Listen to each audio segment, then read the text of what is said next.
Honorable Minister, Home Minister will reply. सभापति महोदय, आज मैं इस सम्मानीय सदन के सामने एक ऐतिहासिक संकल्प और बिल लेकर उपस्थित हुआ हूं। महोदय,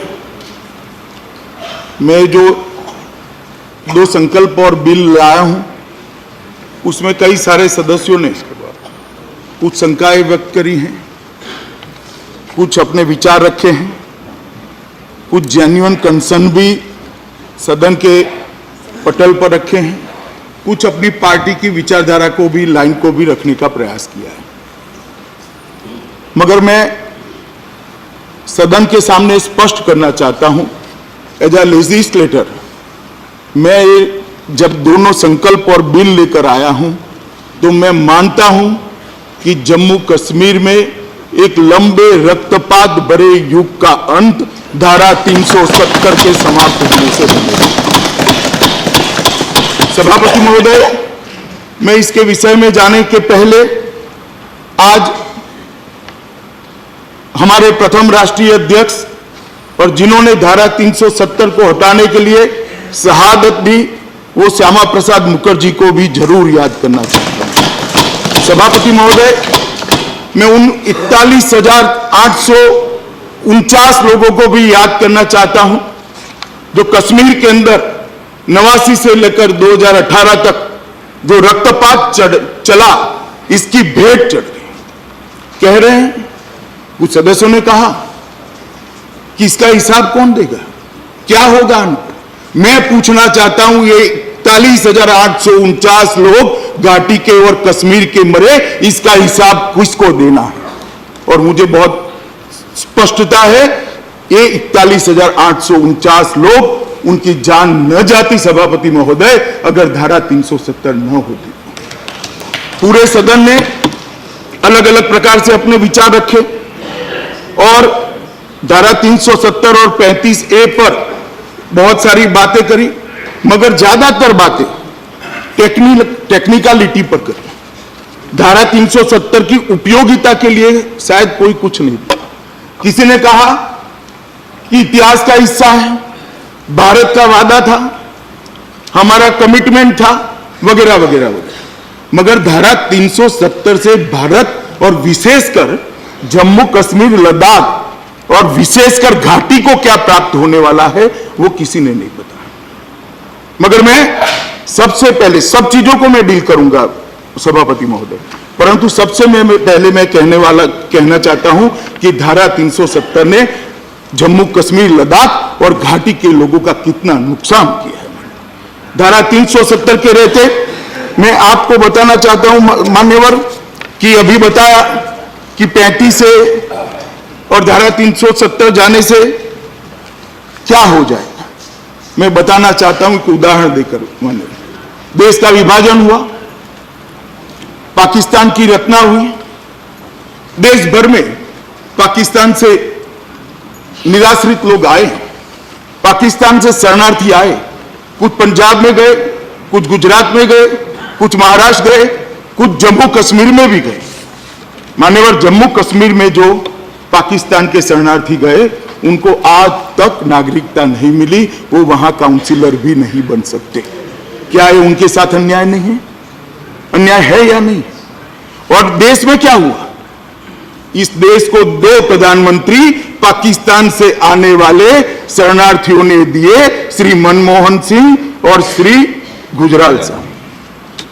कोई प्रधानमंत्री तो बन सकता है, और जम्मू कश्मीर में जिसने शरण ली वो काउंसिलर नहीं बन सकता है। ये कहां का न्याय है? जो इसके पक्ष में खड़े हुए हैं उनको इसका जवाब देना चाहिए। ये कहां का न्याय है और क्यों ये अन्याय? मान्यवर, ये कहते हैं कि 370 और 35 से जाएगी तो कयामत आ जाएगी, और 370 के कारण ही जम्मू कश्मीर भारत के साथ जुड़ा। मैं इसके बाद बताना चाहता हूं, मगर मैं आपके माध्यम से सदन के सभी सदस्यों को, देश को और विशेषकर घाटी की जनता को बताना चाहता हूं कि 370 ने जम्मू कश्मीर, लद्दाख और विशेषकर घाटी का क्या नुकसान किया। मान्यवर, 370 के कारण जम्मू कश्मीर में कभी भी लोकतंत्र परकोलेट नहीं हुआ। 370 और 35 के कारण भ्रष्टाचार बड़ा फला फूला, बड़ा पनपा और चरम सीमा पर पहुंचा। 370 और 35 के कारण ही गरीबी घर कर गई। पूरे देश के अंदर विकास दिखाई पड़ता है। घाटी के गांवों को देखते हैं तब हृदय के अंदर संवेदना आती है, आंख में आंसू आते हैं कि आजादी के 70 साल के बाद ये क्यों गुर्बत में जी रहा है, क्यों गरीबी में जी रहा है। मान्यवर, वहां के आरोग्य को भी इतनी सुविधाएं नहीं मिली, आरोग्य की भी, उसका कारण भी 370 है। विकास नहीं हुआ, जम्मू कश्मीर के विकास में बाधक भी 370 है।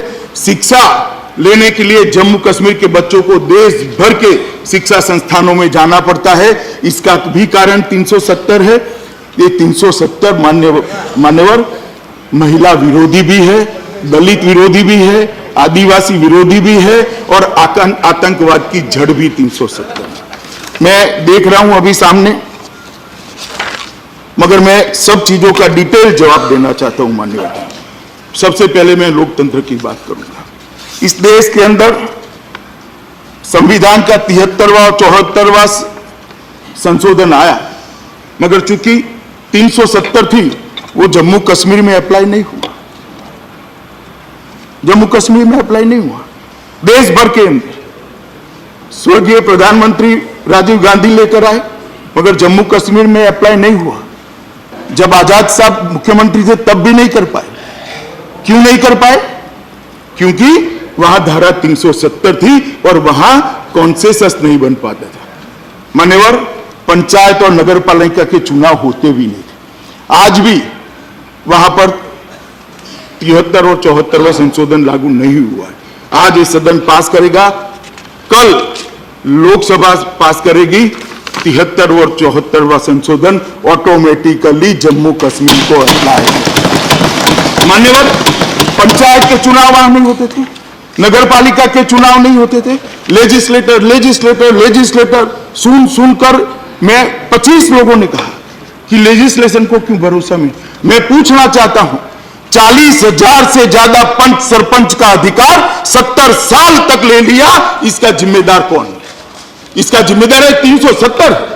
माननीय राष्ट्रपति शासन हुआ, राष्ट्रपति शासन में माननीय प्रधानमंत्री जी ने आग्रह किया और जम्मू कश्मीर के पंचायत एक्ट के तहत वहां चुनाव हुए। आज 40,000 पंच सरपंच गांव की सेवा सिद्धि कर रहे हैं, उनके हाथ में 3500 करोड़ रुपया पहुंचा। यह अधिकार नहीं मिला, मगर कोई नहीं बोलेगा। हमें कहते हैं वोट बैंक की राजनीति कर। क्यों घाटी में सिर्फ मुसलमान रहते हैं? क्या कहना चाहते हैं आप? घाटी में मुसलमान भी रहते, हिंदू भी रहते, सिख भी रहते, बौद्ध भी रहते, जैन भी रहते। धारा 370 अच्छी है तो सबके लिए अच्छी है और बुरी है तो सबके लिए बुरी है। हम धर्म की राजनीति नहीं करते। मान्यवर, 3 परिवारों के शासन ने जम्मू कश्मीर को बैन में रखा। जम्मू कश्मीर के अंदर लोकतंत्र को परकोलेट नहीं होने दिया और आज ये राष्ट्रपति शासन के अंदर प्रधानमंत्री जी के अगुवाई में वहां पर चुनाव हुआ। 40,000 पद सरपंच आज काम कर रहे हैं। चुनाव में एक बूंद भी खून की भूमि पर नहीं गिरी, शांतिपूर्ण चुनाव हुआ और 5-5%, 7-7% वोट लेकर ये देश की सबसे बड़ी पंचायत में जो लोग आते हैं, मैं उनको कहना चाहता हूं 50-50% वोटिंग हुआ। ये बात बताती है कि जम्मू कश्मीर की जनता जमहूरियत चाहती है, लोकतंत्र चाहती है। अभी भी मैं कहना चाहता हूं कि एक बार संपर्क बनाइए, राजनीति से ऊपर उठिए, वोट बैंक की राजनीति को किनारे करिए तो आपको मालूम पड़ेगा कि 370 ने जम्मू कश्मीर का कितना किया। मान्यवर, मैंने कहा जम्मू कश्मीर की गरीबी के लिए, जम्मू कश्मीर की गरीबी के लिए 370 जिम्मेदार है और मैं कुछ आंकड़े देना चाहता हूं। 2004 से 2019 तक 2,77,000 करोड़ रुपया जम्मू कश्मीर को भारत सरकार की ओर से भेजा गया। 2,77,000 करोड़ रुपया नरेंद्र मोदी पैकेज के अलावा। मान्यवर, नीचे देखते हैं तो जमीन पर कुछ नहीं। मैं इसमें बाद में आता हूं क्यों कुछ नहीं हुआ, मगर 2011 और 12 में भारत में प्रति व्यक्ति भारत सरकार ने 3683 रुपया भेजा, 3683, और जम्मू कश्मीर में प्रति व्यक्ति 14,255 रुपया भेजा, मगर वहां विकास नहीं हुआ। क्यों नहीं हुआ? क्योंकि करप्शन को कंट्रोल करने वाली एजेंसियों को वहां एंट्री नहीं है। कौन रोकता है? 370 रुपये।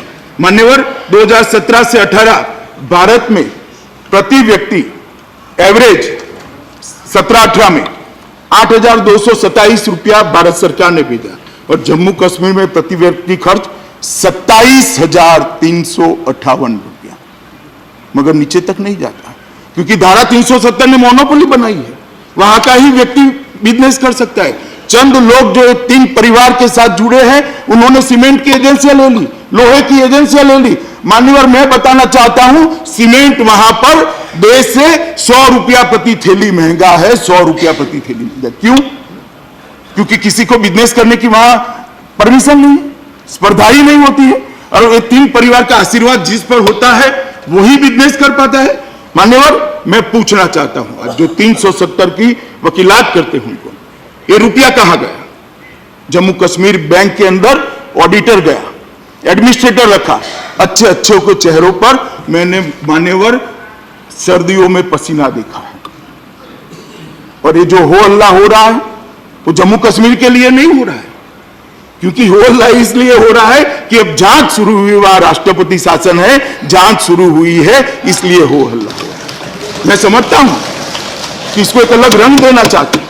और मान्यवर, क्या मिला घाटी के व्यक्ति को? देश आजाद हुआ, देश भर में एवरेज कीमत 1 एकड़ की 3,000 रुपया थी। देश के कई हिस्सों में 30 लाख हो गए, कई हिस्सों में 10 लाख हो गए, कहीं पर 3 करोड़ हो गए, मगर 10 लाख से नीचे शहर के आसपास कहीं पर जमीन का दाम कम नहीं है। और आज जम्मू कश्मीर में क्या है? 3,000 से 30,000 भी नहीं हुआ। जिसके पास भूमि है उसका दाम क्यों नहीं बढ़ा? क्योंकि खरीदारी नहीं है, कोई खरीद ही नहीं सकता है। अब जब कोई खरीद नहीं सकता है तो दाम भला कहां से बढ़ेगा? भाई, क्यों गरीब रखना चाहते? मैं पूछना चाहता हूं कि आप उस व्यक्ति को जिसके पास भूमि है उसको गरीब क्यों रखना चाहते? इसकी वेल्थ को क्यों नहीं बढ़े? राम गोपाल जी कह रहे हैं, मान्यवर, आपके माध्यम से मैं, लखनऊ के आसपास कितना भाव हुआ, कितना रेट हो गया, तो श्रीनगर वाले को राम गोपाल जी अधिकार नहीं है क्या? हमें नहीं लेना है क्या? क्यों रोक कर रखना है उसको? मान्यवर, ये गरीबी जो वहां गई है, बढ़ी है, इसका मुख्य कारण धारा 370 और 35 है। मान्यवर, भ्रष्टाचार अथाह हुआ, करोड़ों रुपया, हजारों करोड़ रुपया भारत सरकार ने भेजा, भ्रष्टाचार की भेंट चढ़ गया, और कोई भ्रष्टाचार को कंट्रोल करने वाले कानून वहां पर अप्लाई नहीं होने दे, 370 का उपयोग। मान्यवर, पर्यटन, पूरी दुनिया मानती है कि कश्मीर की घाटी और लद्दाख जमीन पर का स्वर्ग है। मुगल काल से सब लोग मानते हैं, मगर पर्यटन जितना बढ़ना चाहिए था वहां नहीं।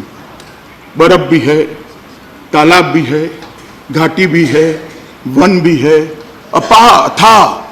अपार और अथाह संभावनाएं पड़ी है पर्यटन की, मगर वहां पर पर्यटन नहीं बढ़ा, क्योंकि कोई भी अच्छा होटल वहां भूमि ही नहीं खरीद सकता, और भला कौन जाएगा बाद में? पर्यटन की संभावनाओं को सीमित करने का काम धारा 370 ने। बड़ी बड़ी कंपनियां वहां जाना चाहती है, अच्छे होटल लगाना चाहती है, बहुत बड़ी ट्रैवल कंपनियां वहां अपना ऑफिस खोलना चाहती है, घाटी के अंदर खोलना चाहती है। खुल गई तो घाटी के लोगों को रोजगार मिलेगा, घाटी के युवाओं को कामकाज मिलेगा, वो टैक्सी चलाएगा, वहां नौकरी करेगा, कोई गाइड बनेगा। परंतु वहां इसलिए पर्यटन बढ़ नहीं सकता क्योंकि वहां पर 370 के कारण कोई बड़ी पर्यटन कंपनी, मतलब ट्रैवल एजेंसी वहां जा नहीं सकती है, कोई बड़ी कंपनी वहां होटल भी नहीं बने।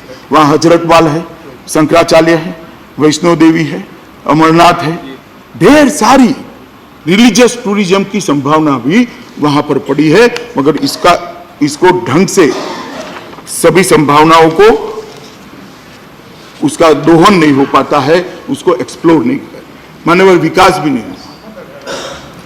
कोई व्यक्ति आज जम्मू और कश्मीर में बड़ी इंडस्ट्री लगाना चाहता है तो मुझे जरा समझा दे, 370 के पक्ष में बोलने वाले, मैं थोड़ी देर ज्यादा बैठूंगा, वो कैसे लगाएगा?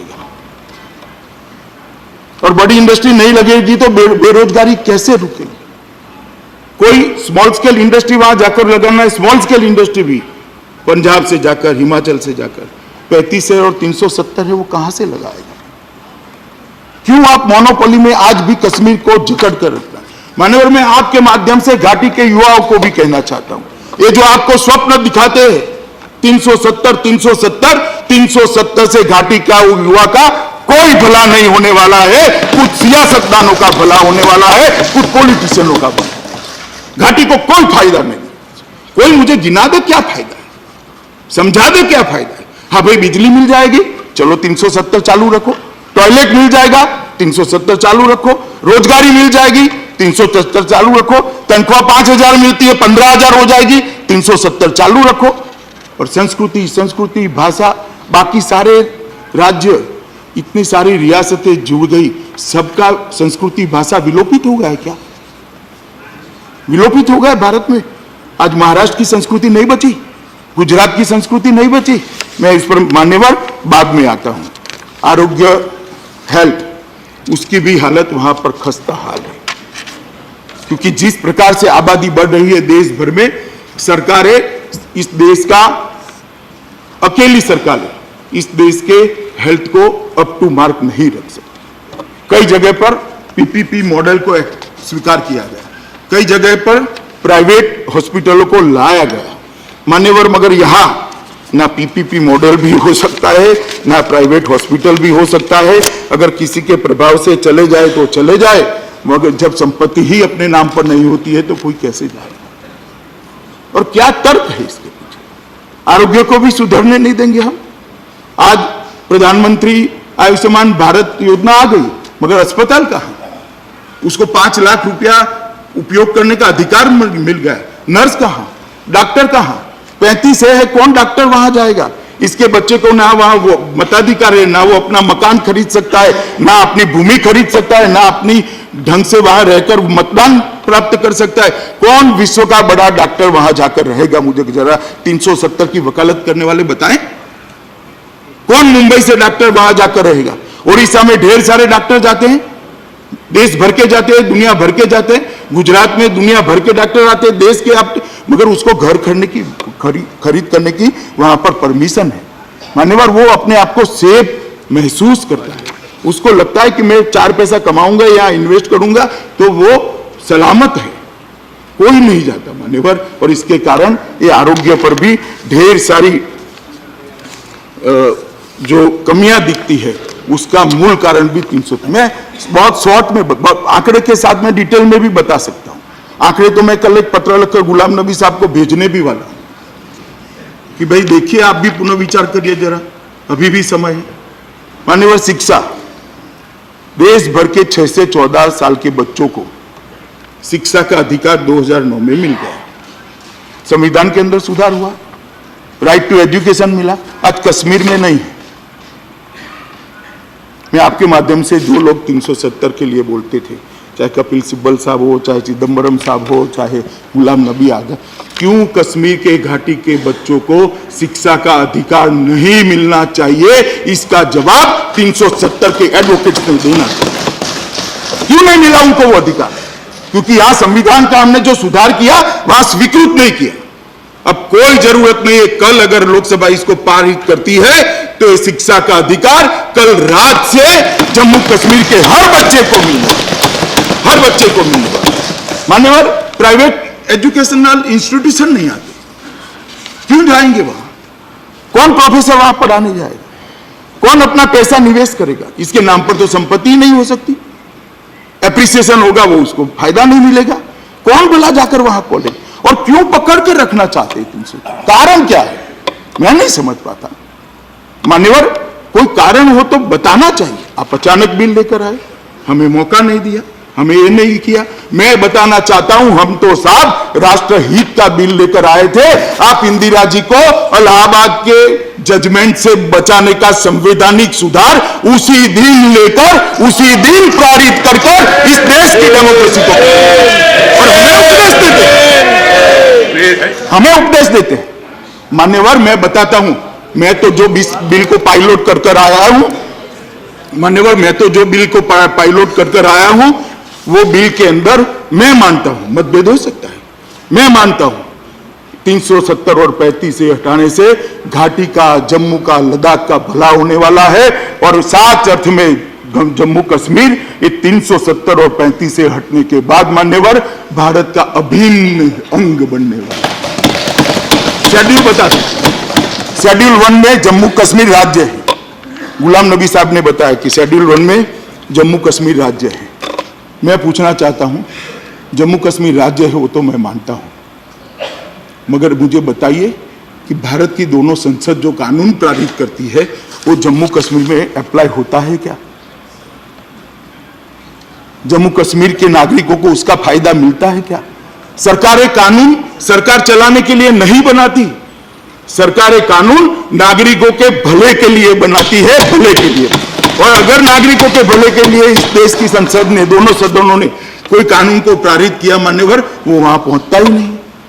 गुलाम नबी साहब ने मान्यवर मुझे कहा, मुझे एड्रेस कर कर कहा कि इंटरस्टेट शादियां होने लगी। अब सुनते नहीं है साहब, मेरा थोड़ा गुलाम नबी साहब सुन ले मान्यवर। उन्होंने कहा इंटरस्टेट शादियां हो रही। मुझे बताइए साहब, इंटरस्टेट जम्मू कश्मीर की बच्ची ने किसी ओडियावासी से शादी कर दी तो उसको और उसके बच्चों को वहां पर कोई अधिकार मिलने वाला है क्या? आप खुश हो रहे हैं शादियां हो रही है, ये शादियां तो कानून नहीं है फिर भी हो रही है। एक बार खुला कर दो, जम्मू और कश्मीर साच अर्थ में हिंदुस्तान के साथ घुल मिल जाएगा, कुछ नहीं होगा। एक मेंटल बैरियर है, ये वोट बैंक की राजनीति है और एक खामखा बोझ लेकर कुछ लोग घूमते रहते हैं, ये हो जाएगा वो हो जाएगा। मान्यवर कुछ नहीं होने वाला है। मान्यवर शिक्षा के अधिकार को वहां ले जाना है तो भी 370 चाहिए। महिलाओं के सारे अधिकार के कानून जो बने हैं और उनको, महिलाओं को, उनके बच्चों को अगर अधिकार देना है तो भी 370 चाहिए मान्यवर। ये 370 दलित और आदिवासी विरोधी है मान्यवर। मैं पूछना चाहता हूं कि वहां कितना % ओबीसी है मान्यवर। आपके माध्यम से मैं रामगोपाल जी को भी पूछना चाहता हूं कि उनकी पार्टी तो ओबीसी की खैरख्वाह पार्टी है, हमेशा बात करती है। आपको मालूम है रामगोपाल जी, वहां पर ओबीसी को रिजर्वेशन ही नहीं मिल पाता है। ट्राइबल्स को राजनीतिक रिजर्वेशन नहीं मिलता, दलित को राजनीतिक रिजर्वेशन नहीं मिलता। इसीलिए आज बहन मायावती की पार्टी ने इसका समर्थन किया है, इसके पक्ष में वोट है। मैं सुन रहा था सर, मान्यवर कब तक इनके साथ अन्याय करें? और ये जो ट्राइबल है सिर्फ हिंदू नहीं है, जो कहते थे वोट बैंक हम वोट बैंक की भाई वो तो गुर्जर है, मुस्लिम गुर्जर है, उनको भी रिजर्वेशन से वंचित करा है।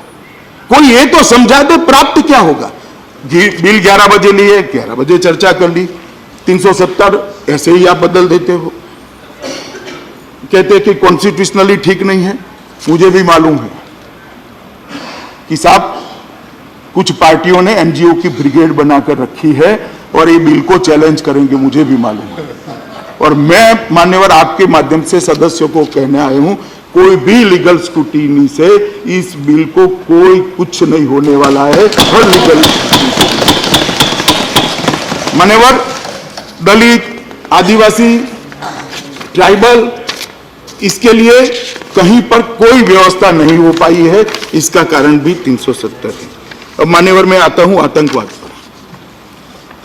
मान्यवर आतंकवाद बढ़ा, जन्मा, पनपा और चरम सीमा पर भी पहुंचा, अब धीरे धीरे नीचे आ रहा है। मगर इसके जड़ में हमने जाना पड़ेगा।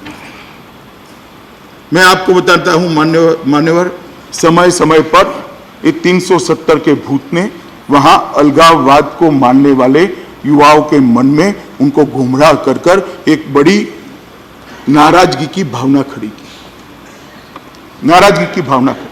पाकिस्तान ने उसका उपयोग किया और देश में जम्मू कश्मीर में आतंकवाद देश से कई गुना ज्यादा बढ़ा। माननीय आज तक 41,400 से ज्यादा लोग मारे गए। क्यों मारे गए? और मैं पूछना चाहता हूं कि आप कह रहे हैं कि आप आपकी पॉलिसी ठीक नहीं है, हमारी पॉलिसी ठीक नहीं, चलो एक मत हो सकता है, मगर आपकी पॉलिसी ने क्या किया? किसकी पॉलिसी के कारण 41,894 लोग मारे गए? पॉलिसी किसी ने नहीं बदली। जवाहरलाल जी जो चालू कर आए थे वही पॉलिसी चल रही है। किसकी जिम्मेदारी है इसकी? क्यों मारे गए? मान्यवर, स्वायत्तता की मांग उठी। पाकिस्तान 3 युद्ध हारने के बाद 1988 में जनरल जियाउल हक ने ऑपरेशन टोपेक को स्वीकृति दी। इसके अंदर भी 370 का उल्लेख है। उन्होंने कहा है ये 370 कलम जब तक है तब तक कश्मीर का युवा भारत के साथ जुड़ नहीं सकता। एक ग्रुप ऐसे खड़े करिए जो कश्मीर के युवा को गुमराह करे और भारत की मेन स्ट्रीम से अलग करे। और ये 88 में ऑपरेशन टोपेक की शुरुआत हुई। 89 से यहां पर आतंकवाद शुरू हुआ।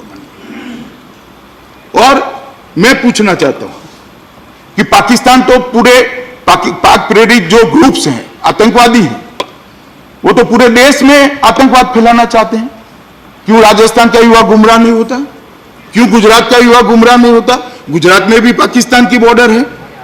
क्यों उड़ीसा का युवा गुमराह नहीं होता? क्यों बिहार का युवा गुमराह नहीं होता? क्योंकि वहां 370 नहीं है, वहां कोई अलगाववाद का भूत नहीं। मान्यवर, 370 नहीं, समय समय पर जब भी आतंकवाद खत्म होने की कगार पर आता है 370 को लेकर कुछ लोग ये चीज को बढ़ाना शुरू करते हैं। और मैं मानता हूं मान्यवर, हुर्रियत, आईएसआई, घुसपैठिए, इस सब लोगों ने कश्मीर के युवाओं को गुमराह करा है। और 1990 से 2018 तक 41,894 लोगों को अपने जान से हाथ धोने पड़े हैं। मान्यवर, यह आंकड़ा छोटा नहीं है। रक्तपात हो जाएगा, ये हो जाएगा। क्यों ऐसी शुभकामनाएं देते हैं भैया? हम एक नया प्रयोग करें, आप कहिए कि भाई चलो सब अच्छे से हो, शांति से हो। क्या संदेश जाएगा घाटी में? आप यहां खड़े रहकर कहोगे रक्तपात हो जाएगा? हम क्या ये सदन रक्तपात कराना चाहता है? ये सदन घाटी में क्या संदेश डालना चाहता है? क्या आप जीते रहो 18वीं सदी की व्यवस्थाओं में?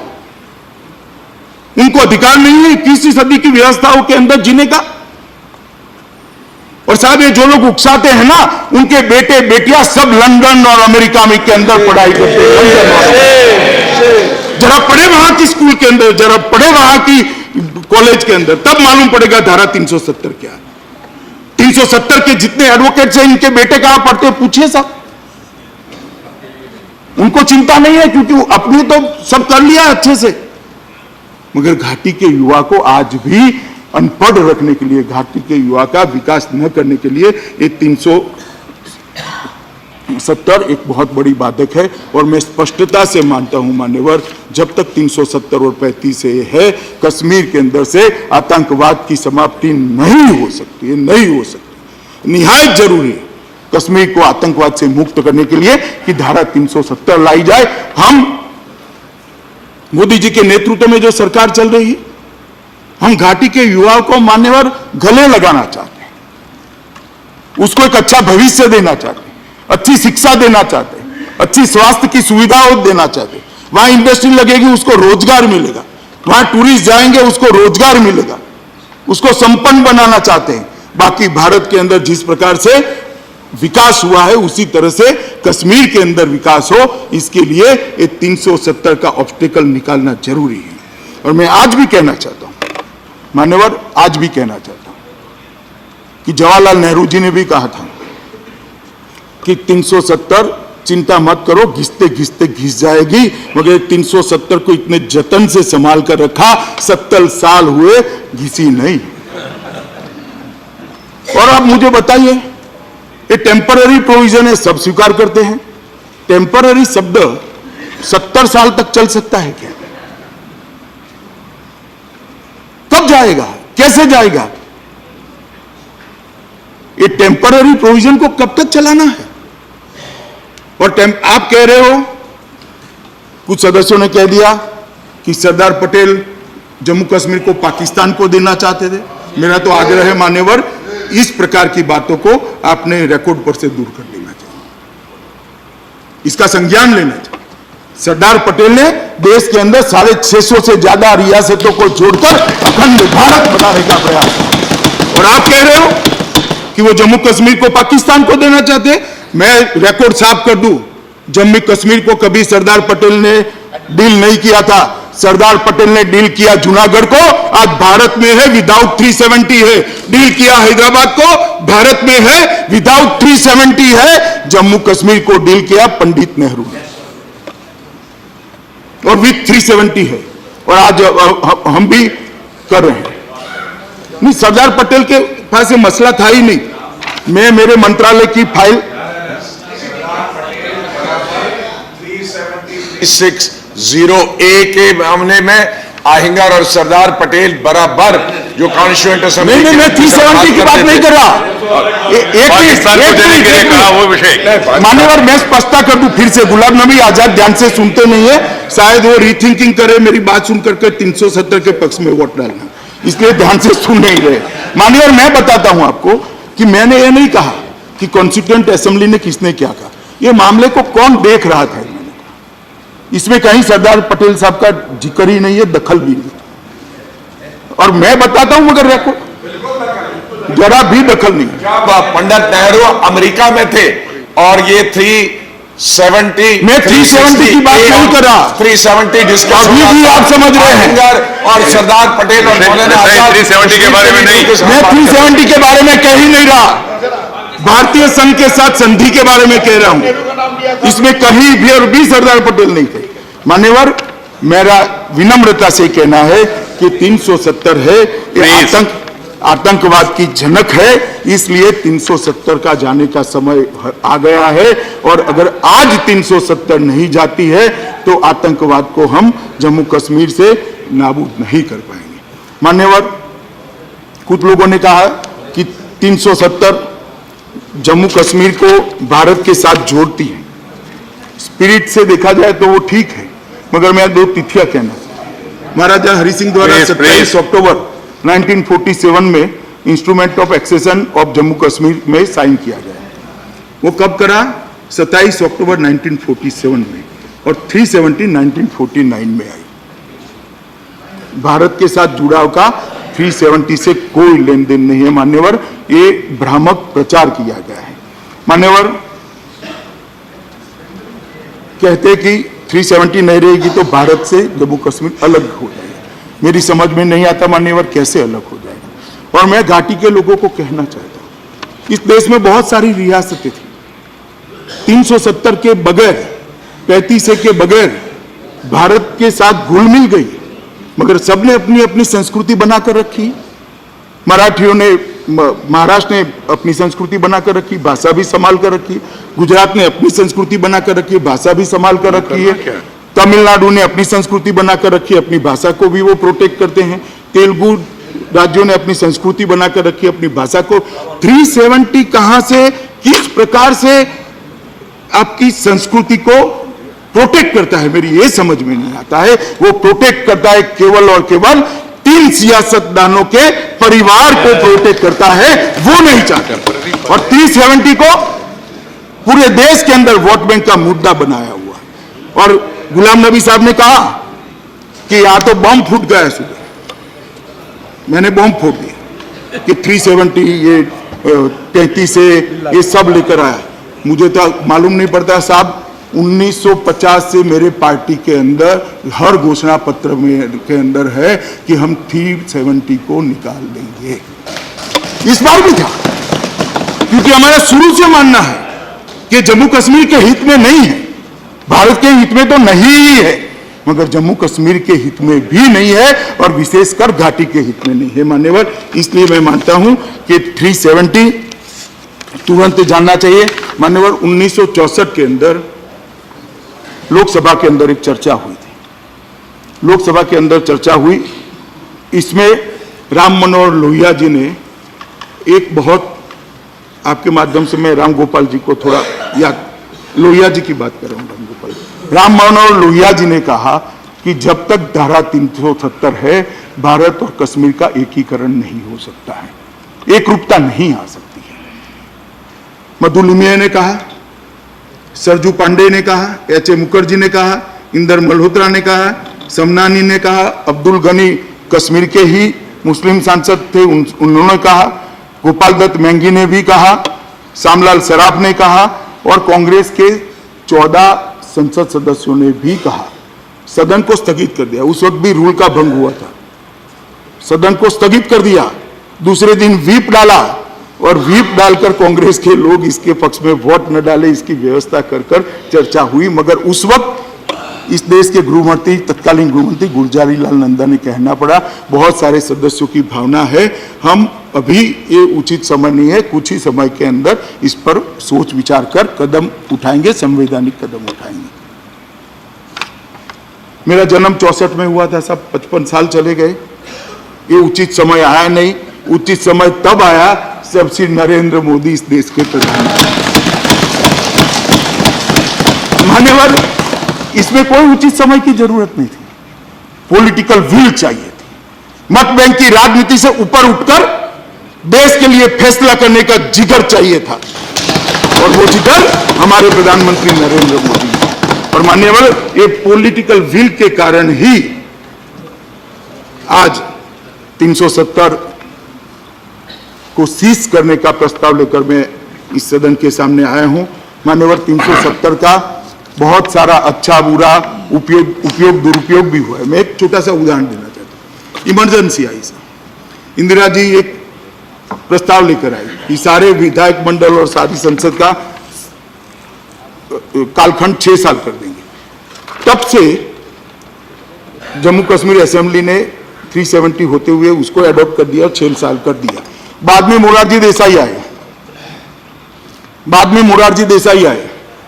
मोरारजी भाई आए, उन्होंने डू अनडू कर दिया। 6 साल से फिर से 5 साल किया, मगर 370 के कारण वहां 5 साल नहीं हुआ, आज भी 6 साल ही है।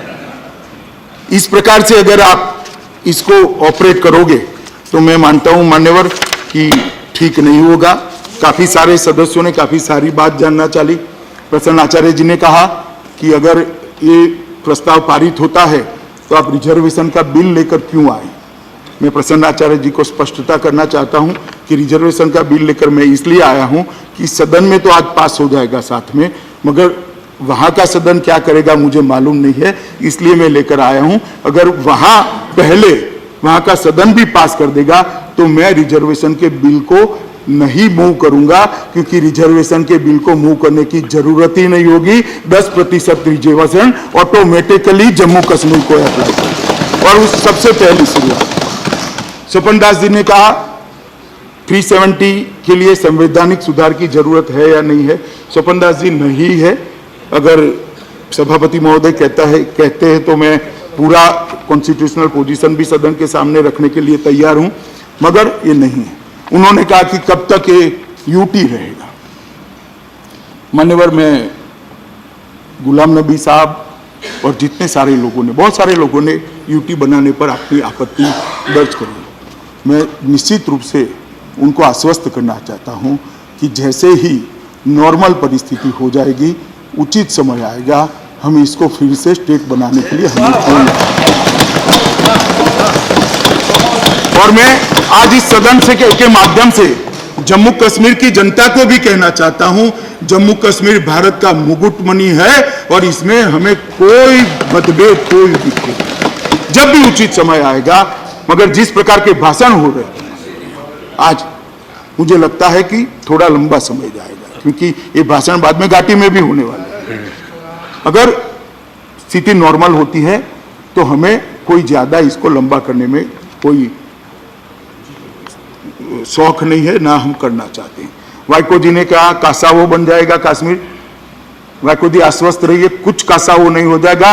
ये स्वर्ग था, है और रहने वाला। कासावो नहीं बनने देंगे, आप चिंता मत करिए।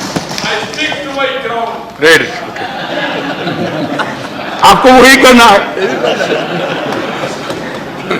शिवा ने कहा, श्रीमान शिवा ने कहा कि भाई ये बाकी सारे राज्यों के अंदर भी ये रूट आप लेंगे।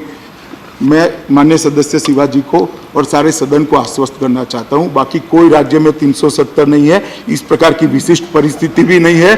ढेर सारे विभाजन आजादी के बाद हुए हैं, हमने भी करे। हमने उत्तराखंड बनाया, हमने झारखंड बनाया, हमने छत्तीसगढ़ बनाया, आपने आंध्र और तेलंगाना बनाया, और मुझे इतने सारे सलाह देते हैं मान्यवर, मैं उनको आंध्र तेलंगाना के डिवीजन का दृश्य जरा आंख बंद कर याद करे कैसे करा था।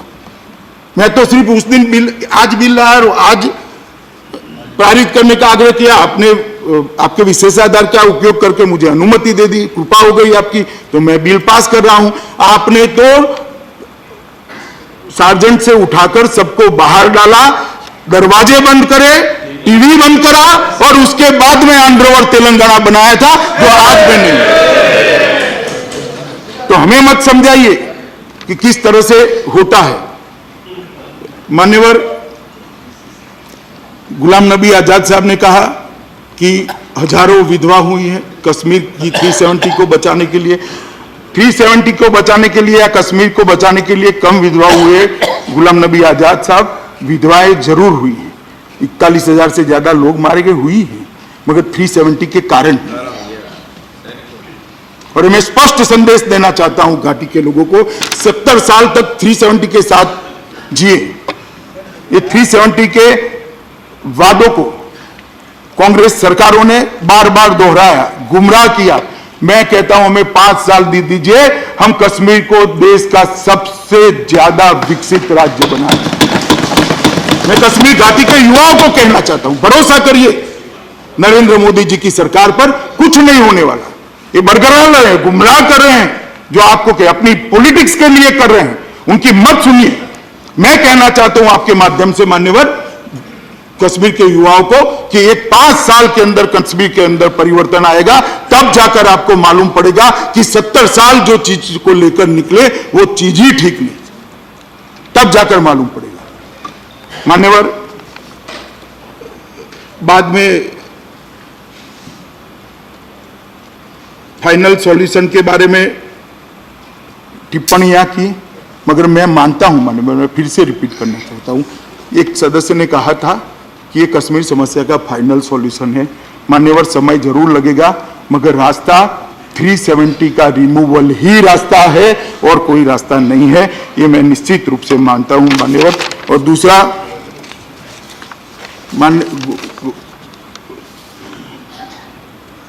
चिदम्बरम जी ने सवाल किया कि 370 का उपयोग 370 के सुधार के लिए कैसे कर सकते हैं। जो कॉन्स्टिट्यूशन ऑर्डर आया है चिदम्बरम जी, 367 रेड विथ 371D है। आप एक बार ध्यान से उसको देख लीजिएगा तो कॉन्स्टिट्यूशन ऑर्डर की वैधता आपको भी मालूम हो जाएगी। मान्यवर, मैं आज इस भाषण के अंदर कोई पॉलिटिक्स करना नहीं चाहता, मेरे पास बहुत सारा मटेरियल है, परंतु मैं बड़े भाव के साथ आज ट्रेजरी बैंक के बेंच के और विपक्ष के दोनों सदस्यों को कहना चाहता हूं कि अलग अलग रास्तों से धारा 370 के साथ कश्मीर के अंदर सामान्य स्थिति लाने का प्रयास सबने अपने अपने तरीके से मन से करा है। मैं कोई ऐसा नहीं कहता कि किसी ने मन के बगैर किया, आधा अधूरा करा है, सबने मन से करा है, मगर कश्मीर के अंदर सामान्य स्थिति नहीं हुई है, ये वास्तविकता को हमने स्वीकारना पड़ेगा। आज मैं ये जो 2 संकल्प और विधेयक लेकर आया हूं, मुझे लगता है कि कश्मीर की समस्या के समाधान का रास्ता यहीं से होकर निकलेगा, मुझे विश्वास है मान्यवर। तो मैं सभी को कहता हूं कि हम सब वोट बैंक की राजनीति से ऊपर उठ जाएं, हम सब वोट बैंक की राजनीति से ऊपर उठ जाए और कश्मीर को नॉर्मल होने के लिए सरकार की भी सहायता करे, कश्मीर के युवाओं को भी सहायता करे, और कश्मीर के लिए जो अच्छा सोचते हैं वो सब लोग एकत्रित आकर ये धारा 370 हटाने का जो कदम हुआ है वो कदम को हम लेकर जाएं कश्मीर की जनता के बीच में। और ये सदन यूनाइटेड होकर, सदन की काफी सारी पार्टियां, आमतौर पर हमारे साथ मान्यवर जो पार्टियां नहीं रहती हैं, ऐसी पार्टियों ने भी आज समर्थन में भाषण करे। आप पार्टी ने किया है, बसपा ने किया है, YSRCP ने किया है, TDP ने किया है, बहुत सारे लोगों ने आज BJD ने किया है, बहुत सारे लोगों ने पक्ष में भाषण दिए और सब लोग मानते हैं। AIDMK ने भी किया, AIDMK ने, AIDMK ने भी किया। और मान्यवर में जो नया जोड़ा उनका नाम ले रहे हैं भाई, अब पुराना है। मान्यवर, और मैं सबको ये भी बात कहना चाहता हूं, रात को घर पर जाकर सुबह के टीवी के कार्यक्रम देखिए, देश की जनता एक मुख से मानती है कि 370 के जाने से कश्मीर हमेशा के लिए स्वस्थ हो जाएगा, अच्छा हो जाएगा, इसकी समस्या का समाधान हो जाएगा। जब जनता का इतना बड़ा दृढ़ विश्वास है, तो आज जनता का विश्वास देखकर मान्यवर मेरा भी विश्वास बहुत बड़ा है। मैं तो पहले से मानता हूं कि 370 कश्मीर को नॉर्मल बनाने के लिए सबसे बड़ा हर्डल है, और मुझे ये भी मालूम है अगर वोट बैंक की राजनीति करना कुछ पार्टियों ने चालू करा तो इसको चैलेंज कर कर और उसके रास्ते में हर्डल भी खड़े किए जाएंगे। सारे हर्डल को पार करते हुए मान्यवर ये 2 संकल्प और एक जो बिल है वो तीनों, और चौथा रिजर्वेशन का बिल, ये तीनों बिल मान्यवर कश्मीर को नॉर्मल बनाने की दिशा में आगे जाएंगे। और मुझे भरोसा है कि कुछ ही दिनों में हम हंसता डोलता खेलता कश्मीर देखेंगे, और ये जो बम धमाके, गोलियां, बंदूकें और आतंकवाद जो वहां दिख रहा है, उसकी जगह हंसते खेलते बच्चे स्कूल के अंदर जाएंगे, बूढ़ों का इलाज भी होता होगा, युवाओं को रोजगारी भी मिलती होगी, और दाल लेक के अंदर कोई भी नागरिक किसी भी प्रकार के डर के बगैर आराम से अपने परिवार के साथ जा पाएगा। ऐसे कश्मीर के हम रचना करेंगे। तो मैं सभी को निवेदन करना चाहता हूं कि कृपया इस दोनों संकल्पों का और बिल का दोनों आप समर्थन करिए, और एक अच्छा मैसेज कश्मीर के अंदर हम डालिए। इतनी करबद्ध विनती कर मैं मेरी बात को समाप्त करता हूं।